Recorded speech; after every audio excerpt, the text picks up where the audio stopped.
Samantala, naramdaman din ang bagsik ng bagyong Yolanda sa hilagang bahagi ng Cebu kanina. Walang panama sa lakas ng hangin ang mga puno at poste ng kuryente. At mula sa Cebu City, nakatutok live si Luan Mayrondina ng GMA Cebu. Luan?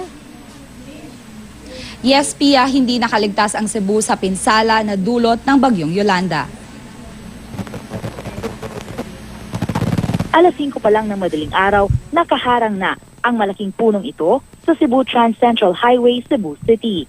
Hindi makadaan ang mga motorista maliban sa mga motorsiklo na kailangan pang buhatin o idadaan sa itaas ng mga sanga ng nabuwal na puno.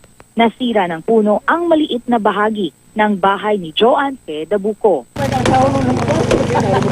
Nadali din ang poste ng kuryente at ang pampasaherong jeep. Sa Danao City, ilang bahay ang nawala ng bubong matapos tangayin ng malakas na hangin. Umabot hanggang tuhod ang baha sa lugar. Nabunot pa ang isang haligi ng bahay sa Barangay Look.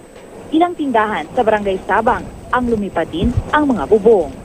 May pampasaherong jeep din ang natumbahan ng puno ng nyog habang namamasada ito. Buti na lang, harapan lang ng jeep ang tinamaan at konting galos lang ang natamo ng mga pasahero.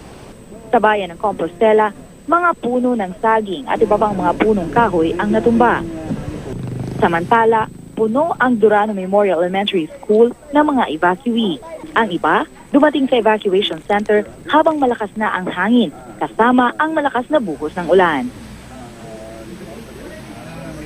Pia, sa ngayon, base sa data mula sa Provincial Disaster Risk Reduction and Management Council, isa ang patay sa bayan ng Midilien habang 2 tao ang missing. 2 tao naman ang nasugatan. Sa ngayon, hindi pa rin madadaanan ang northern part of Cebu dahil sa maraming puno na natumba. Patay rin ang communication line sa northern Cebu. So sa ngayon, wala pa tayong info kung ano talaga ang nangyari doon.